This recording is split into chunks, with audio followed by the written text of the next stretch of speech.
menargetkan investasi PT Bai sampai tahun 2024 dengan estimasi sebesar 37 triliun rupiah. Saya bingung ya, soalnya perusahaan ini kan belum dibangun ya, jadi kayak ini beneran nggak ya? Cuma perusahaan ini berani untuk ngirim kami ke Cina, dan setelah nyampe di Cina juga fasilitas yang diberikan, penanganan mereka terhadap kami di sana itu bagus, baik, percaya sih sebenarnya. Di samping kalian belajar praktikal mengenai manufakturnya sendiri, kalian belajar budaya dan mengenal Cina lebih dalam gitu. Nilai positifnya kan selama ini yang saya ketahui, Indonesia itu salah satu negara yang punya cadangan bauksit terbesar di dunia. Dan selama ini kita mengekspor secara mentah bauksit ke Cina untuk diolah, dan sekarang baru akhirnya terwujud smelter di sini. Jadi sudah diolah menjadi aluminium sebelum diekspor ya. Diolahnya itu nanti jadi bubuk alumina. Jadi bubuk aluminium itu sebenarnya belum jadi 100% aluminium yang bisa dibentuk jadi pesawat atau apa gitu ya? Belum.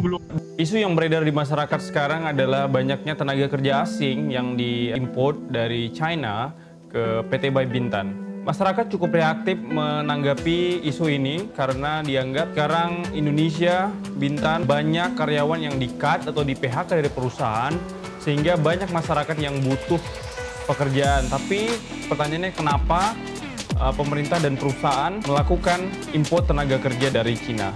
Setelah saya menelusuri dari berbagai sumber, tenaga kerja ini adalah tenaga kerja ahli yang dibutuhkan untuk menjalankan operasi tersebut.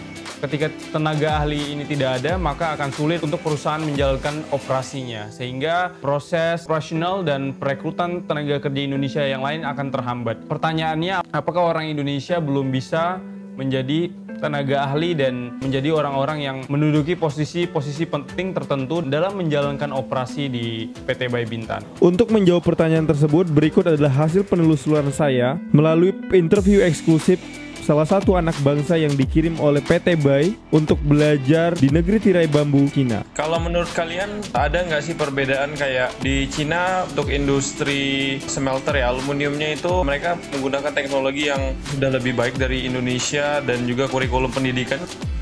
Kalau menurut kami ya kayaknya sih sama aja sebenarnya. Lagian untuk yang prosesnya juga saya rasa sama aja ya, karena yang kami pelajari juga untuk yang di universitas sebelumnya juga itu bagian dasar dari prosesnya. Jadi apa yang kami dapat di universitas itu tuh dasarnya, kemudian kami perdalam lagi setelah kami masuk ke prakteknya itu, setelah kami terjun ke industrinya.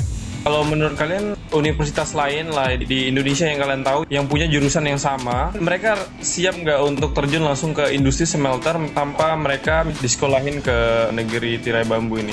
Sebenarnya bisa, karena kan ilmu dasarnya itu tetap sama, cuman agak terkena kendalanya itu di bahasa. Tambahan aja, mungkin emang ilmu dasar kita bisa, cuma kan namanya kalau udah terjun ke lapangan itu kan beda-beda ya. Jadi kadang yang kayak kita ngeliat, oh ini namanya proses pengendapan seperti ini yang kita pelajarin di kuliah, tapi pada saat aslinya tuh nggak segampang itu. Bahkan mungkin dari struktur alat, peralatan itu beda jauh banget. Cuma dasarnya, cara kerjanya itu mungkin kita mengerti, cuma lebih dalam lagi.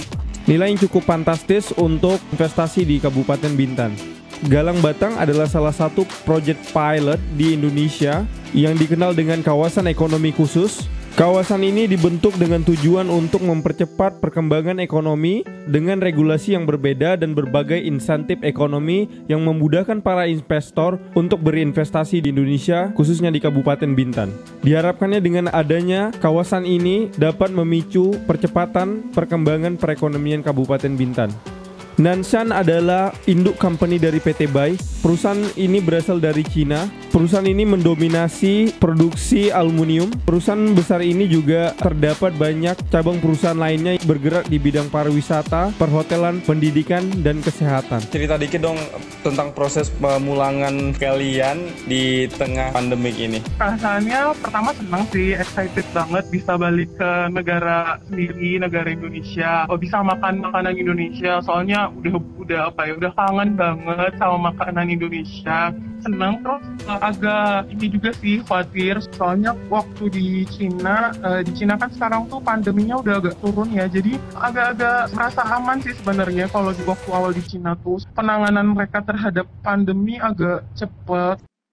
Investasi asing pasti akan selalu ada pro dan kontra. Saya rasa sekarang bukan waktu yang tepat untuk menganalisis lebih jauh apakah PT Bai tidak mau mempekerjakan Indonesia karena belum percaya, ataupun mereka mau membuat manajemen lebih efisien karena faktor bahasa dan teknis lainnya. Hal yang bisa kita refleksikan bagaimana kita bisa meningkatkan kapasitas kita. Sekarang ilmu pengetahuan dan skill saja tidak cukup, tetapi butuh komitmen dan kerja keras untuk terus mengimprove setiap keahlian yang kita punya, sehingga kita bisa lebih kompetitif, apalagi sekarang di saat global crisis.